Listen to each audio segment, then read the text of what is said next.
अल्हम्दुलिल्लाह अल्हम्दुलिल्लाह नहमदुहु व नस्तईनुहु व नस्तगफिरुहु व नऊज़ु बिल्लाहि मिन शुरूरि अनफुसिना मन यहदिल्लाहु फला मुदिल्ल लहु व मन युद्लिलहु फला हादिय लहु व नशहदु अन ला इलाहा इल्लल्लाह व नशहदु अन्ना मुहम्मदन আবদুহু ওয়া রাসূলুহু আম্মা বাদ। সম্মানিত আশিক রাসূলুল্লাহ, আজ পীরে পীর দস্তগীর সুলতানুল মাশায়েখ সুলতানে মুজাদ্দাদিয়া তুরিকার ইমাম সৈয়দ আবুল ফজল সুলতান আহমদ রহমতুল্লাহের 105তম শুভ জন্মবার্ষিকী। এই উপলক্ষে দেশ বিদেশ থেকে আগত আশিকে রাসূলেরা, অতিথিবৃন্দ এবং মুক্তিকামী মানুষ, আপনারা আমার সালাম গ্রহণ করুন। আসসালামু আলাইকুম ওয়া রাহমাতুল্লাহি ওয়া বারাকাতুহু। সম্মানিত আশিকে রাসূলেরা, ওয়া মা আরসালনাকা ইল্লা রাহমাতাল লিল আলামিন। মহান রব্বুল আলামিন ফরমান, হে রাসূল, আপনাকে জগতের জন্য রহমত স্বরূপ প্রেরণ করেছে। রাসূল জগৎবাসীর জন্য রহমত ছিলেন, আর বিনা প্রার্থনায় আমরা সে রাহমাতাল লিল আলামিনের উম্মত হওয়ার খুশনসিব হয়েছে। আপনারা জানেন,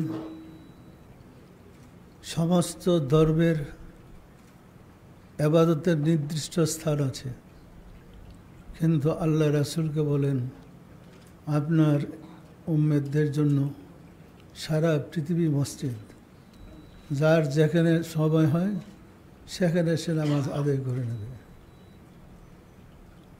অন্যান্য নবীর উম্মতদের জন্য তাদের গির্জা এবং তাদের মন্দির ছাড়া উপর ইবাদত কবুল হয় না। আমরা কেমন রাহমাতাল লিল আলামিনকে পাইলাম? শ্রেষ্ঠ রাসূলের উম্মত নয় কি আমরা?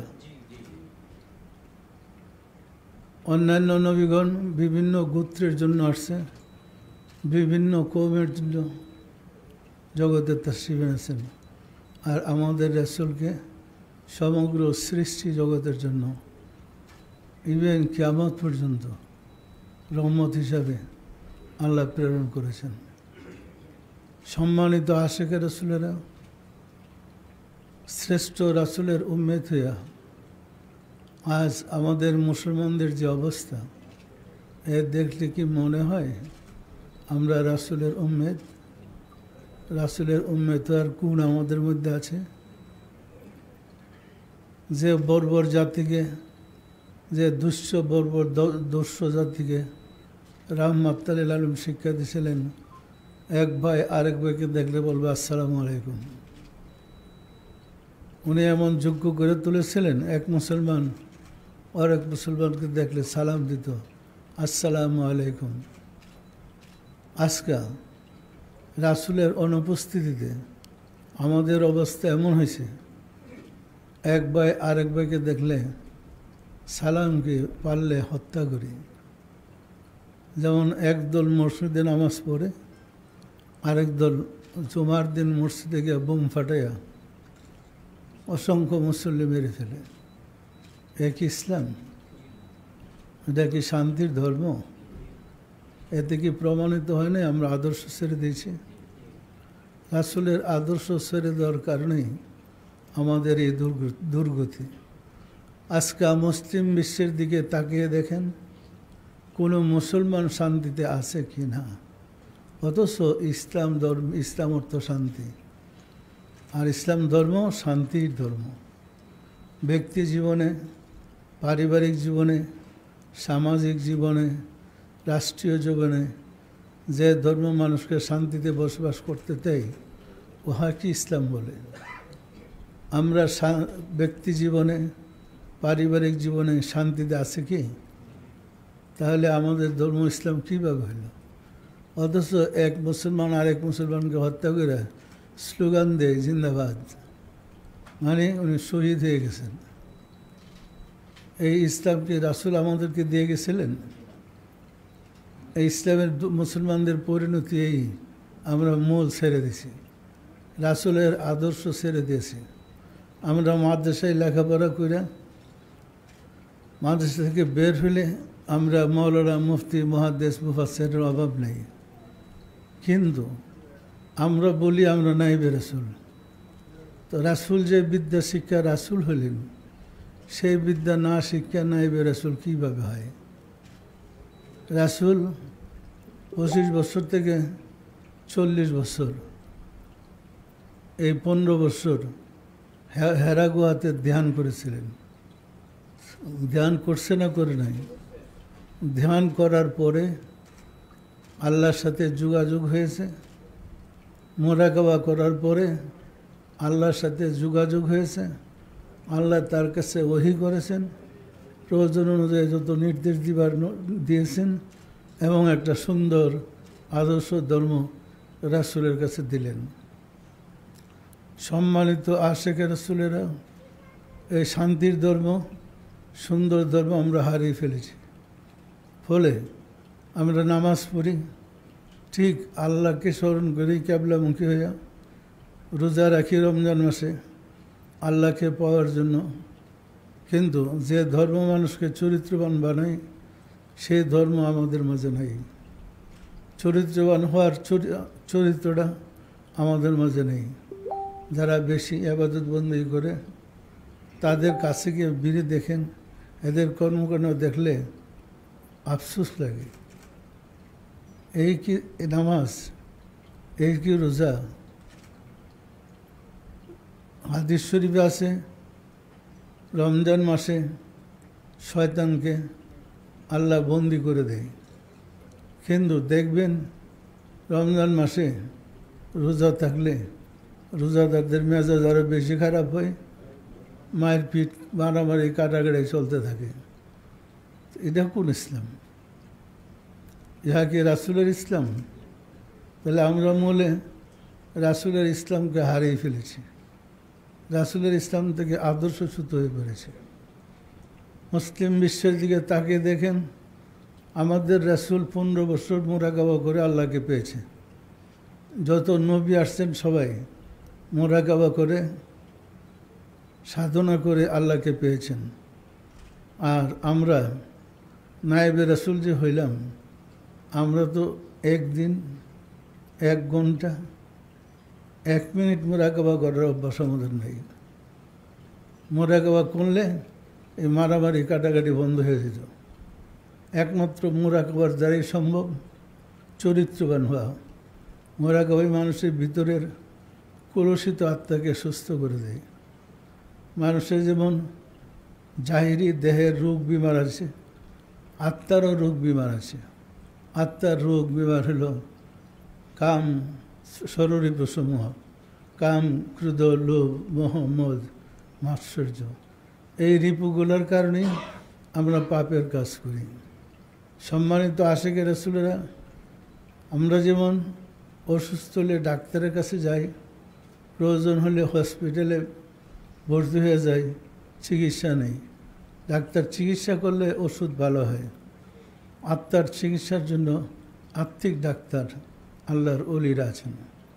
আল্লাহর ওলিদের কাছে গিয়ে আত্মার রোগ দূর করতে হয়। হযরত উমর রাসূল সাল্লাল্লাহু আলাইহি সাল্লামকে হত্যা করার জন্য গিয়েছিল। খোলা তরবারি নেই, অনেক লম্বা ঘটনা, আমি সংক্ষেপ বলছি। হত্যা করতে গিয়া সে নিজেই হত্যা হয়ে গেছে। যখন কাছাকাছি গেছে, রাস্তার মধ্যে ভগ্নিপতিকে, বোনকে মারপিট করছে, এরপরে রওনা দিচ্ছে রাসূলের কাছে। তখন হযরত আলী বলছিলেন, ইয়া রাসূলুল্লাহ, আমাকে অনুমতি দেওয়া হোক, আমি ওমরকে মেরে ফেলব। আল্লাহ রাসূল বললেন, আলী তুমি থামো, আসতে দাও। হযরত আলী যখন পয়সা বললেন, ওমরকে রাসূল সাল্লাল্লাহু আলাইহি ওয়াসাল্লাম ডাকলেন আসতে। আসার পরে ওমর যখন আসলো, জিজ্ঞাসা করলেন, ভাই ওমর, আর কতদিন অন্ধকারের ভিতরে ডুবে থাকবেন? সে তরবারি ফেলে দিয়ে কদমে লুটায় পরে বললেন, ইয়া রাসূলুল্লাহ, দয়া করে আমাকে কলমা পড়ায় দেন, আমি এখন থেকে মুসলমান। যিনি যাকে দেখি হত্যাকারী, যিনি হত্যা করতে আসছিলেন, সে মুসলমান হয়ে গেলেন। তিনি কি মানব ছিলেন, কোন পর্যায়ের আল্লাহর বন্ধু ছিলেন, যে বর্বর জাতি পৃথিবীর শ্রেষ্ঠ জাতিতে পরিণত হয়েছিলেন, যার সান্নিধ্যে, যার সভাপতি। রাসূল তো কোনো কিতাব পড়ে নাই, কোনো মাদ্রাসায় পড়ে নাই, কোনো ইউনিভার্সিটিতে পড়ে নাই, এমনকি নিজের নাম মুবারক লিখতে জানতেন না। অথচ সর্বকালের, সর্বযুগের সর্বশ্রেষ্ঠ মহামানব, এই মহাজ্ঞানের অধিকারী রাসূল, রাসূলের এই বিদ্যা শিখলে মুসলমানরা যতদিন শিখেছিল ততদিন মুসলমানরা শ্রেষ্ঠ হয়েছিল। যখন ওই মুরাকাবার বিদ্যা ছেড়ে দিছে, সাধনার বিদ্যা ছেড়ে দিছে, তখন মুসলমানরা অধঃপতিত হইতে শুরু করেছে। সম্মানিত আশেকে রাসূলেরা, সম্মানিত অতিথিবৃন্দ, আপনারা জানেন হযরত এক যুদ্ধে হযরত আলী কারিমুল্লাহ ওয়াজু গেলেন। তখন খামিস দুর্গের গেট, লোহার গেট, যার ওজন ছিল 850 মণ। এটা হলো এদের ব্যারাক, হিন্দুদের, ইহুদিদের ব্যারাক ছিল, অর্থাৎ ক্যান্টনমেন্ট। তখন মুসলমানরা এই গেট ভাঙ্গা তার ঢুকতে পারতেছে না। হযরত আলী গিয়া বাম হাতে টান দিয়ে ওই গেটকে উঠাইয়া ডাল বানিয়ে যুদ্ধ করলেন। 850 মণ ওজনের গেট হাতে নিয়ে ডাল বানিয়ে যুদ্ধ করে মানুষের পক্ষে সম্ভব? বিজয় লাভ করলেন মুসলিম জাতি। তারপরে সাহাবারা আলোচনা করতেছিলেন বৈশা, কে যুদ্ধে কি করেছেন, গল্প করতেছেন। এরপরে রাহমাতুল লিল আলামিন সুন্না বললেন, আলী এখন যাও তো, যেটা বাম হাতে নিয়ে যুদ্ধ করেছো এখন যাও। তো হযরত আলী গেলেন, গিয়া ওই ডালকে 2 হাতে এক কোণায় ধরলেন, উঠাই দিয়ে, যেটা হাতে নিয়ে যুদ্ধ করলেন, এখন এক কোণায় জাগাইতে পারেন। তো হযরত আলী একটু শর্মিন্দা হয়ে গেলেন। তখন রাসূল সাল্লাল্লাহু আলাইহি ওয়াসাল্লাম জানতে চাইলেন, কেন এখন পারতেছে না কেন? তখন আলী বললেন, ইয়া রাসূলুল্লাহ, এর হাকিকত তো আমি বুঝলাম না, ওটাই তো ঠিকই আমি যুদ্ধ করছি, রহস্য তো আমি জানি না। আল্লাহ রাসূল বললেন, যখন তোমার হাতের ঢাল ভেঙে গেছে, আমি তখন চিন্তিত, আমি তখন আল্লাহর সাথে ফানা ছিলাম। ফানা মানে মিশে যাওয়া, একাকার হয়ে যাওয়া। তখন আমার হাত আল্লাহর হাত হয়ে গেছে, আমার মুখ আল্লাহর মুখ, আমার চেহারা আল্লাহর চেহারা। আমি তখন তোমার সাথে মিশে গেছি, তখন তোমার হাত আল্লাহর হাত হয়ে গেছে। তুমি ওই মুহূর্তে ইচ্ছা করলে সারা পৃথিবীকে নাচাইতে পারতে হাতে নেয়। এটাকে ফানা ফিল্লাহ বলে। মানুষ সাধনা করতে করতে সুফি সাধকগণ ওই রকম আল্লাহর সাথে মিশে একাকার হয়ে যায়। আল্লাহ হয় না, আল্লাহর গুণে গুণী হয়ে যায়।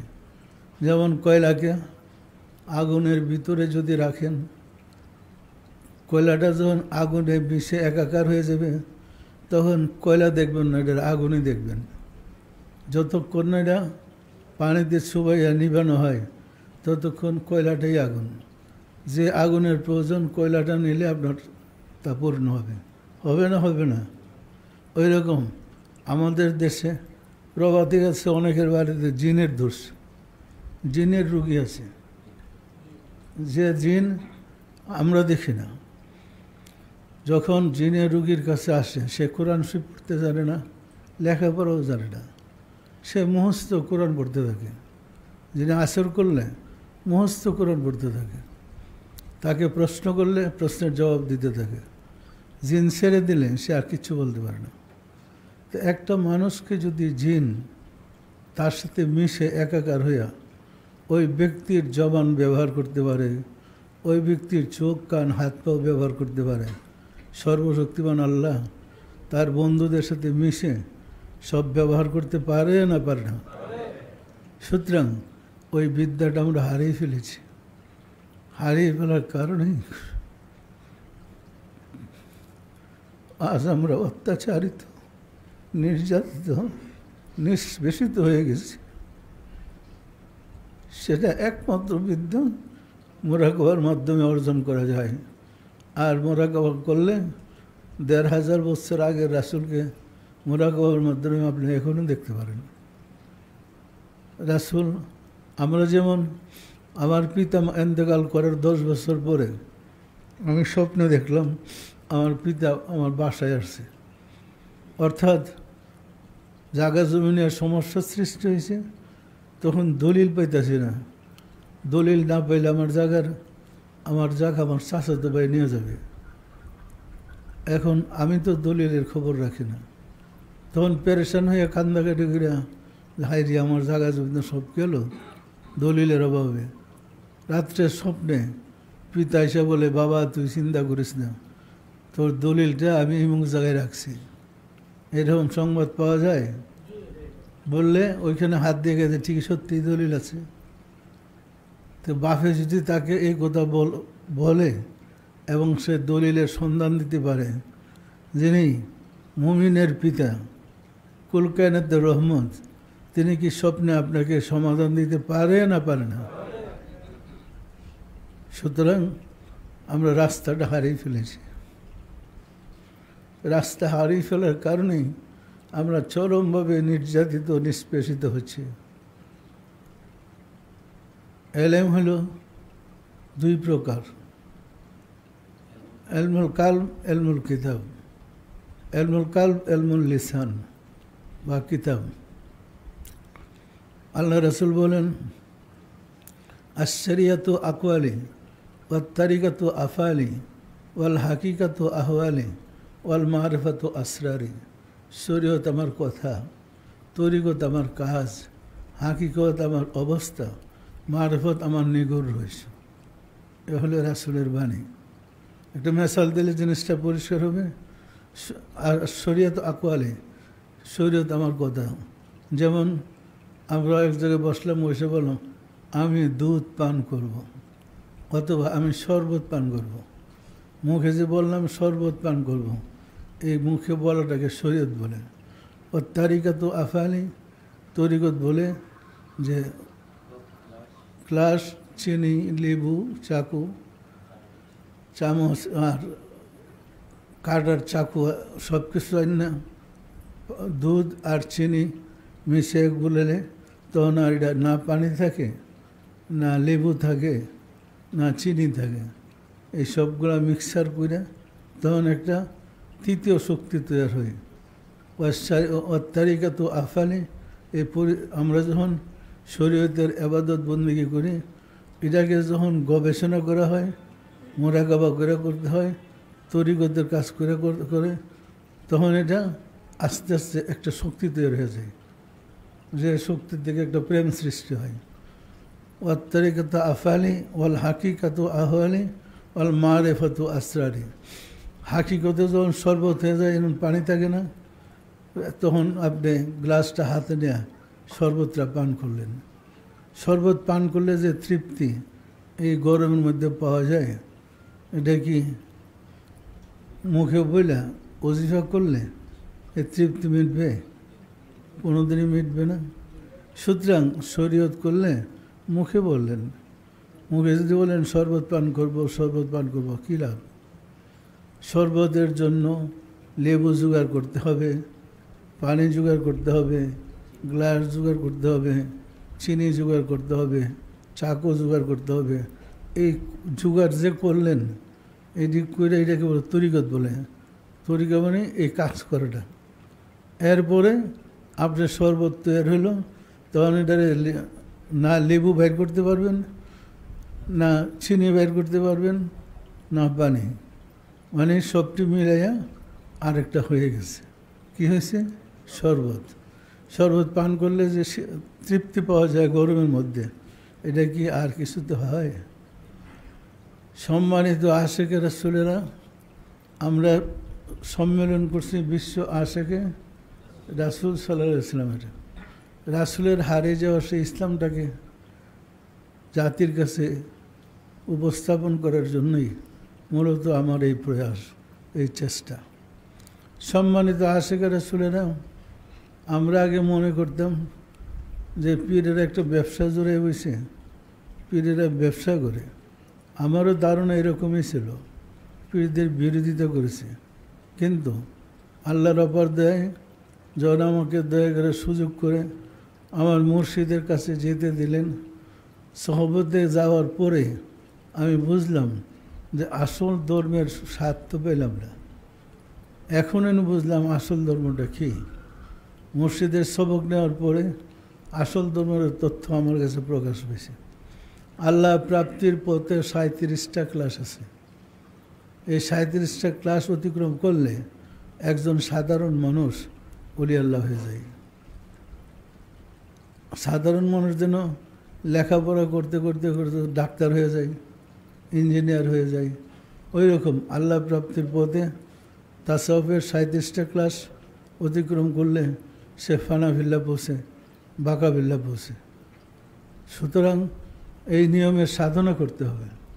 সাধনা ছাড়া আল্লাহকে পাওয়ার কোনো সুযোগ নাই। সম্মানিত আশেকে রাসূলেরা, আমার মুর্শেদ পিরানি পীর দস্তগীর সুলতানুল মাশায়েখ সুলতানিয়া মুজাদ্দাদিয়া তরিকার ইমাম সৈয়দ আবুল ফজল সুলতান আহমদ রহমতুল্লাহ আলাইহির সহবতে গিয়ে আমি 1 যুগ 12 বছর ছিলাম। 12 বছর থাকার ফলে যে জ্ঞানটা পাইলাম, যে শিক্ষাটা পাইলাম, যে নিয়ামতটা পাইলাম, সেটার আলোকেই এখন আমরা কাজ করতেছি। এখন দেখতেছি যে আসলে মূল ধর্ম থেকে আমরা কত দূরে সরে পড়ছি। সম্মানিত আশিকে রাসূলেরা, রাসূল সাল্লাল্লাহু আলাইহি সাল্লামের অনেক মুজিজা ছিল, ছিল না অসংখ্য মুজিজা। 1 তারিখে হযরত জাবের রাদিয়াল্লাহু তাআলা আনহু আল্লাহর রাসূলকে দাওয়াত করলেন তার বাড়িতে দাওয়াত খাওয়ার জন্য। আল্লাহর রাসূল স্বীকার করলেন, দাওয়াত কবুল করলেন। তখন রাসূল সাল্লাল্লাহু আলাইহি সাল্লাম দাওয়াত খেতে গেলেন। ওনার সাথে তো অনেক লোক, তাদেরকে সাথে নিয়ে গেলেন। জাবেরের একটা খাসি ছিল, খাসিটা জবাই করে তখন আল্লাহ রাসূল ওদের জন্য তৈরি করতেছে। খাসি জবাই করার সময় জাবের বড় ছেলে আবদুল্লাহ এবং জাবের বাপ বেটা দুইজনও খাসি জবাই করে এটারে সুলাইয়া এটারে কুইটা জাবেরের বিবির কাছে দিয়ে গেলেন, যেটারে বুনা করো। রাসূল আজকে আমাদের বাড়িতে তাশরিফ নেবেন। আল্লাহর কি শান, আল্লাহর কি মেহেরবান। এমন সময় হযরত জাবের রাদিয়াল্লাহু তাআলা আনহুর ছোটো ছেলেটা ঘুমন্ত ছিল। ঘুম থেকে ওইটা তার বড় ভাইকে ধরছে, ভাইয়া ছাগল কীভাবে জবাই করে, খাসি কীভাবে জবাই করে, হাত পা বাইন্দা গলায় ছুরি চলে, আমার একটু দেখাও তো। এখন তারা দেখাইতে গেলে তো জবাই করে দেখাই দেব। তখন জাবের রাদিয়াল্লাহু ছেলে আবদুল্লাহ একটা ছুরি হাতে নিয়ে গেলেন ওই জায়গায় যেখানে খাসি জবাই করছিল। ওইখানে গিয়া ছোটো বাইরে শোয়াইছে, শোয়া খাসির মতো জবাই করছে। জবাই করার পরে ভাই যখন মরে গেছে তখন এর ভিতরে ভয়টি কী করলাম, ছোটো বাচ্চা তো কী করলাম। তখন গিয়া খেজুর গাছের মাথায় লুকিয়ে রয়েছে, আব্বা যদি আমার পাই আমার মেরে ফেলব। এমন সময় জাবের রাদিয়াল্লাহু তাআলা আনহু ওইখানে অপেক্ষা করতেছিলেন বাড়িতে রাসূলের জন্য, একবার বাড়ির আঙ্গিনায় আর একবার বাসার সামনে আসে খুঁজে রাসূলকে দেখা যায় কিনা। খুঁজতে খুঁজতে রাসূল আসার আগেই ওই খাসি জবাইয়ের জায়গায় গেলেন। যাওয়ার পরে দেখে তার গলাকাটা ছেলে আবদুল্লাহ পড়ে আছে। দেখে চিৎকার দেয়া গেছে, জ্বরে ধরছে। না ধরলে কী হবে, এখন তার রুহ নাই ভিতরে, সে মারা গেছে। তখন ছেলেটাকে কুলে করে নিয়ে বাসায় আসছে। আয়সা থেকে বিবি ওই ভুনা করতেছে মাংস। তখন বললো, দেখো তোমার ছেলে গলা কেটে মারা গেছে। তখন বিবি তো চিল্লাচিল্লি শুরু করছে। এমন সময় জাবেরই বলতেছে, দেখো আর রাহমাতুল আলামিন আমাদের বাড়িতে তশরিফ নেবে, এই অবস্থায় আমাদের কান্না করা উচিত হবে না, যে যত্ন করে রেখে দিই, রাসূলকে জানাইব না। তাহলে যদি উনি জানে যে আমার ছেলে জবাই হয়ে গেছে, রাসূল মনে কষ্ট পাবে। এই কথা বলার পরে ওইখানে নিয়ে গেলেন। এমন সময় রাসূল সাল্লাল্লাহু আলাইহি সাল্লাম দেখা যায় যে আসতেছে। তখন আল্লাহ রাসূলকে দেখতে গিয়েছিলাম, আসতে দেখে উনি আগে গিয়ে নিয়ে আসলেন। আর পাকঘরের পিছনে ওই ছেলেকে কম্বল দিয়ে ডেকে রাখলেন। ছেলে মানে ছেলের লাশ। রাসূল সাহাবাজকে নিয়ে বাসায় গিয়ে ঢুকলেন। ঢুকে যখন ঘরের দরজার মধ্যে পা রাখলেন, এমন সময় আল্লাহর পক্ষ থেকে সংবাদ আসে, হে রাসূল সাল্লাল্লাহু আলাইহি ওয়াসাল্লাম, আপনি জাবেরের ছেলেদেরকে ছাড়া খানা খাবেন না। তো জাবেরের ছেলেদেরকে ছাড়া খানা খাবেন না। এখন এক ছেলে তো গলা কেটে মারা গেছে, আরেক ছেলে উপর থেকে লাফদা পইরা মারা গেছে। ওইজন তার পিতা খুঁজতেছিল, ডাকতেছিল আবদুল্লাহকে। তখন আবদুল্লাহ ভয়ে গাছের উপরে লুকাইছিল, এতে লাফদা নিচে পড়ছে, ওই সেও মারা গেছে। দুই ভাই শহীদ। তখন দুই ভাইকে কম্বলে দেওয়া ঢেকে রেখে, মানে স্বামী স্ত্রী কত কষ্ট, এই কষ্ট চাপা দেওয়া রেখে আল্লাহ রাসূলের জন্য প্রস্তুতি নিতেছে, রাসূলের মেহমানদারি করার জন্য। দেখতে দেখতে আল্লাহ রাসূল চলে আসছেন। আয়সা ডাক দিলেন, তখন উনি দৌড়ে আসলেন, গিয়ে আসলেন নিজের ঘরের ভিতরে আনলেন। রাসূল সাল্লাল্লাহু আলাইহি সাল্লাম যখন ঘরের দরজায় উটের পৃষ্ঠ থেকে নামছে, এমন সময় আল্লাহ সংবাদ দিলেন, আপনি জাবেরের ছেলেদেরকে ছাড়া খানা খাবেন না। তো রাসূল সাল্লাল্লাহু আলাইহি সাল্লাম ওই বাতিনি কথা তো কলবের ভিতরে বলে দিছে। রাসূল সাল্লাল্লাহু আলাইহি সাল্লাম তখন বৈশা খাবার দিতেছে। জাবের এবং জাবেরের স্ত্রী দুইজনেই খাবার পরিবেশন করতেছে সাহাবাদেরকে, রাসূলকে। এই খাবার দেওয়ার সময় রাসূল বলল, জাবের, তোমার ছেলেরা কোথায়? এদের ডেকে নিয়ে আসো। বলো, ইয়া রাসূলুল্লাহ, পরে ডাক দেবো, আগে খেয়ে নেন। মানে জানাইতে চাচ্ছে না কি প্রেম রাসূলের প্রতি। পরে খাবো। ইয়া রাসূলুল্লাহ, পরে ছেলেদেরকে ডাক দেবো, আপনি দয়া করে বিসমিল্লাহ করেন। আল্লাহ রাসূল বললেন, জাবের, তোমার ছেলেদেরকে সারা খানা খাওয়ার জন্য আমাকে আল্লাহ নিষেধ করছে। তখন জাবের আর স্ত্রী কাঁদতে শুরু করছে। ওনারা কান্নাকাটি শুরু করছে। আমার ছেলেরা পামো কোথায়? আমার ছেলেরা তো বেশি নাই, দুইজনই তো মারা গেছে। কি হয়েছে ঘটনাটা বললেন। বলার পরে আল্লাহ রাসূল বললেন, আমাকে তাদের কাছে নিয়ে যাও, আমি তাদেরকে নিয়ে একসাথে খাবো। ঘরের পিছনে, পাকঘরের পিছনে কম্বল দিয়ে ডেকে রাখছে দুইটা লাশ। আল্লাহ রাসূল ওইটা ওইখানে গেলেন। যাওয়ার পরে আবদুল্লাহ গলাকাটা আবদুল্লাহ এবং তার ছোটো ভাই দুইটা লাশ পড়ে আছে, কোমল দিয়ে ঢাকা। আল্লাহ রাসূল কোমলে ধরে টান দিলেন, দেয়া বললেন, হে জাবেরের ছেলেরা, তোমরা উঠো, তোমরা উঠো, আমি তোমাদেরকে একসাথে খাবো। একবার, দুইবার, তৃতীয়বার বলেন, আমি আল্লাহ রাসূল বলছি তোমরা উঠো। দুই ছেলে লাভ দেওয়া কদমে জোরে ধরছে, হ্যাঁ রাসূলুল্লাহ আমাদেরকে মাফ করুন। আল্লাহ রাসূল দুই ভাইয়ের দুই হাত ধরে নিয়ে গেলেন খাবার বিছায়, ওই দিকে খেতে বসলেন। সাহাবাদেরকে বললেন, হে আমার সাহাবীরা, তোমরা খাসির মাংস খাবে, কিন্তু হাড্ডিগুলো চিবিয়ে খাবে না, হাড্ডিগুলো চুষা চুষা খাবে। এরপরে সবাই খাওয়া দাওয়া সারলেন, হাড্ডিগুলো রয়েছে। আল্লাহ রাসূল বলেন, সবগুলো হাড় একত্র করো। একত্র করার পরে পবিত্র হাত মুখ রেখে বলেন, হে জাবেরের খাসি, তুমি তোমার মালিকের হয়ে যাও। দেখো না তোমার মালিক আমাকে কত ভালোবাসে, তুমি তোমার মালিক হয়ে যাও। তো জাবের, তার ছেলেরা, তার স্ত্রী রাসূলকে যে ভালোবাসছেন, ভালোবাসা কি ক্ষতিগ্রস্ত হয়েছে না শ্রেষ্ঠ পুরস্কার পেলেন?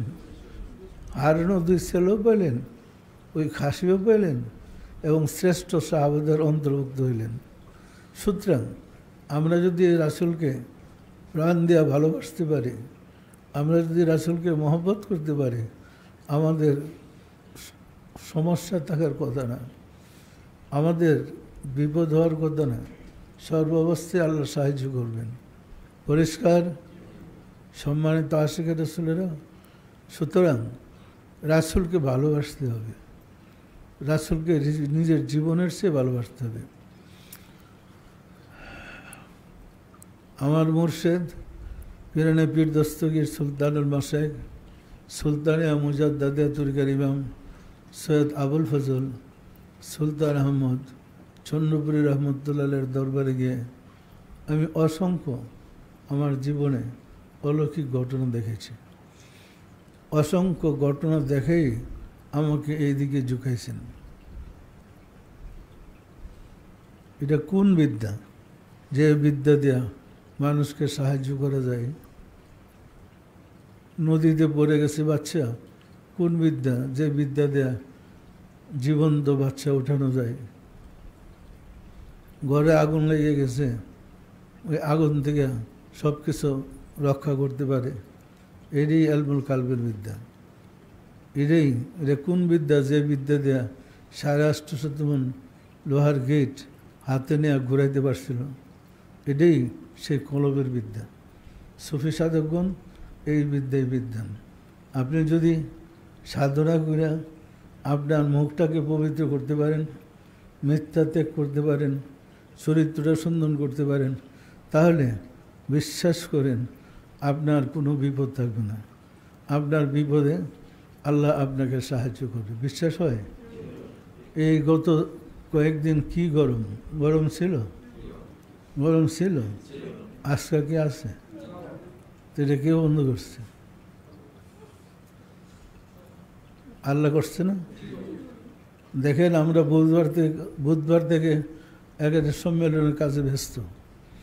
এই গরু কাটা, মাংস উপড়ানো এবং এখানে যত কাজ আছে, এই অ্যারেঞ্জমেন্টটা করতে অনেক লোক লাগছে। তো বুধবার থেকে ব্যস্ত। এই গরম, বুধবার থেকে একদম এক ফসলা বৃষ্টি হইয়া স্বাভাবিকভাবে আবার বৃষ্টি শেষ। ওই সুযোগ করে দিল যে তোমরা কাজ করো, গরম কমে দিছে। এরপরে বিশুদ্ধরও হয়েছে।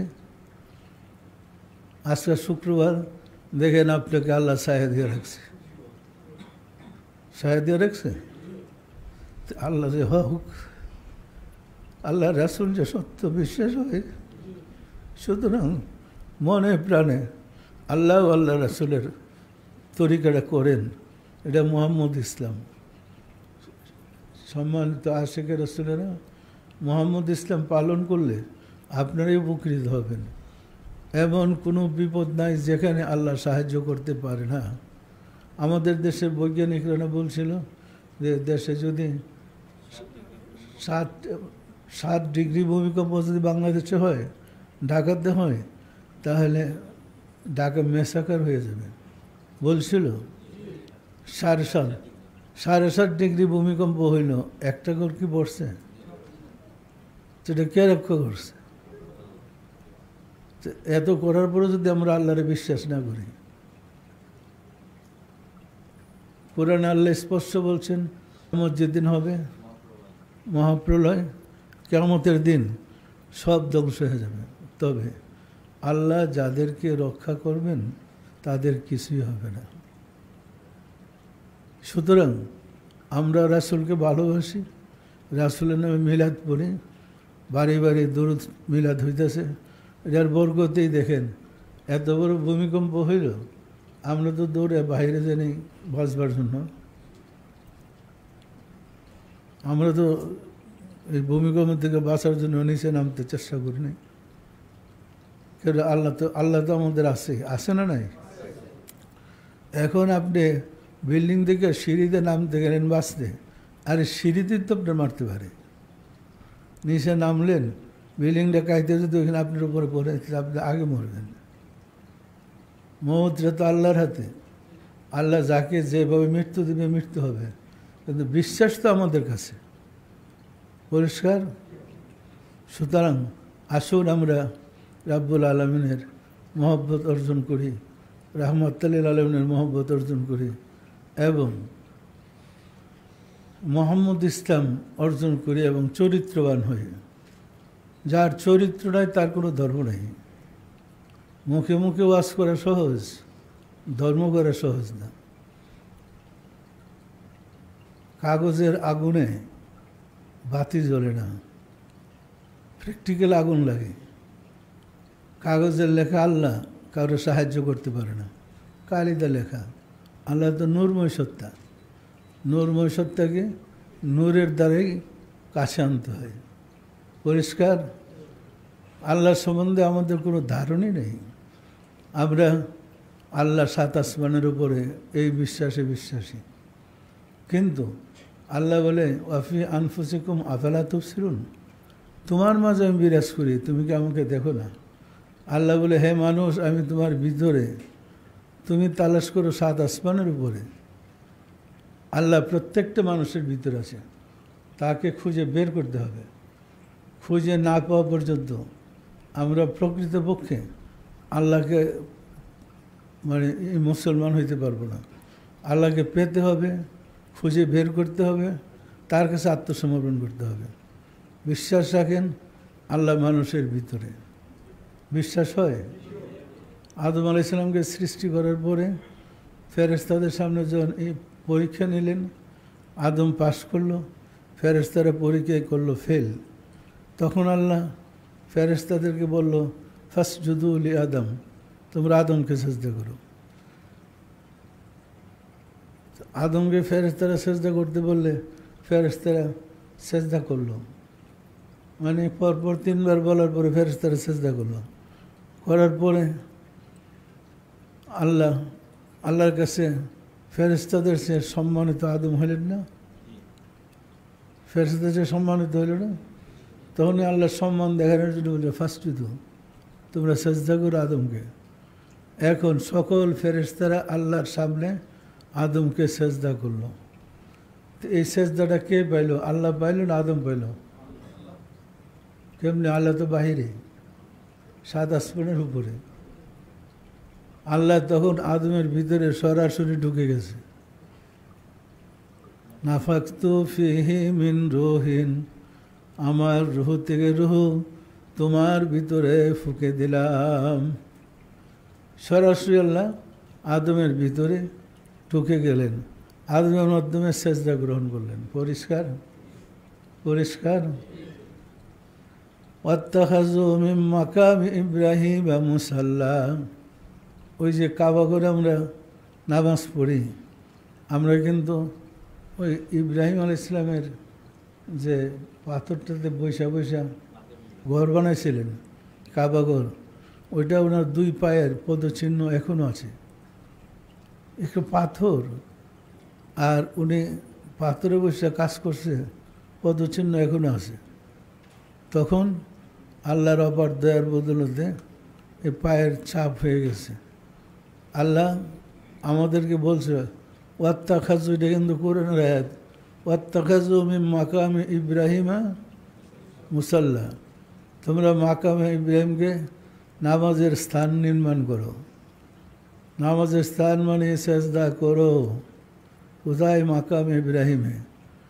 এখনও হাজিরা যে হজে যায়, ইমাম সাহেব মাকামে ইব্রাহিমকে সামনে রেখে নামাজের নিয়ত বাঁধে।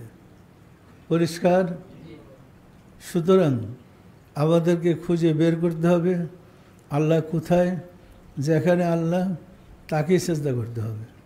গায়রুল্লাহকে সেজদা করলে শিরিক গুনাহ। পরিষ্কার? সম্মানিত আশিক রাসূলেরা, আমি আপনাদেরকে দাওয়াত দিয়েছিলাম সম্মেলন করার জন্য, আপনারা আসছেন, আমি আনন্দিত হয়েছি। আসুন আমরা সবাই আল্লাহর কাছে প্রার্থনা করি আল্লাহ যেন আমাদেরকে আশিকে রাসূল বানিয়ে দেয়।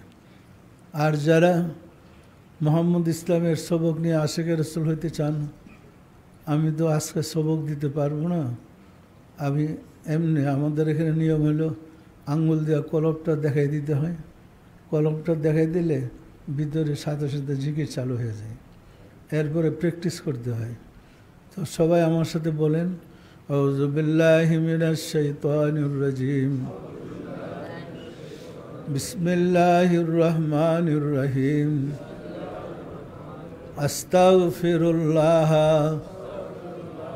রাব্বি মিন কুল্লি জামবি ওয়া আতুবু ইলাইহি। আয় আল্লাহ, জীবনভর নফসের খাহেশে, শয়তানের ফেরেবে যত প্রকার গুনাহ করিয়াছি, সমস্ত গুনাহ হইতে তোমার নিকট তওবা করিতেছি। আয় আল্লাহ, দয়া করিয়া আমার তওবা কবুল করো, আমার গুনাহ মাফ করো। আমি তো তওবা করে দিলাম। তো আপনারা যারা আশিকে রাসূল হতে চান, পরে এখানে এসে যোগাযোগ করবেন, কলবটা দেখিয়ে নেবেন। আমরা কলব দেখিয়ে দিই, কলবের ভিতরে আল্লাহর জিকির চালু হয়, আর কলবের মধ্যেই আল্লাহ থাকে। ওই জিকিরের সাথে, আল্লাহর জিকিরের সাথে আর আল্লাহর সাথে মিশে গেলেই আপনার কলবের আলোটা জ্বলে উঠবে। মেজবাতির কাঠের বারুদ আর পৃষ্ঠের বারুদ ঘর্ষণ দিলেই আগুন বেরিয়ে আসে। ওই রকম মানুষের কলবটা হলো মেজবাতির কাঠের বারুদ, পৃষ্ঠের বারুদ, আর ওলি আল্লাহদের আঙ্গুলটা হইল কাঠের বারুদ তুল্য।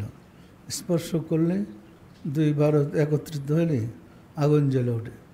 সুতরাং যারা সব আশিকে রাসূল হইতে চান, রাসূলের প্রেমিক হইতে চান, পরে এসে আমাদের এখানে আপনাদের সুযোগ মতো সবক নিয়ে যাবেন।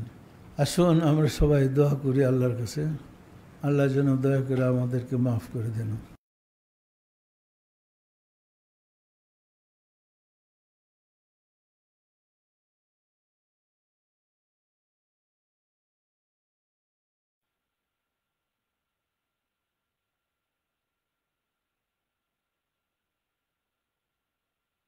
या अल्लाह या रहमान या रहीम।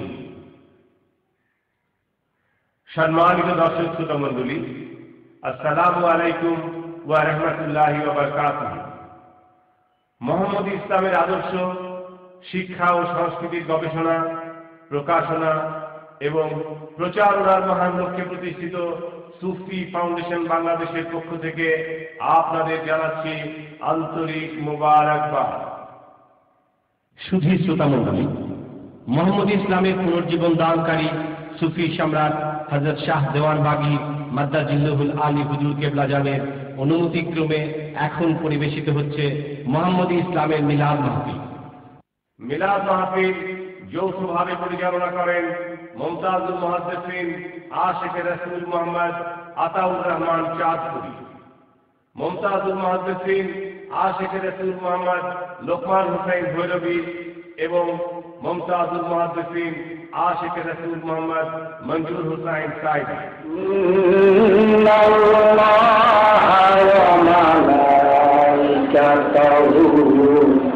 يصلون على النبي يا أيها الذين آمنوا صلوا عليه وسلموا تسليما اللهم صل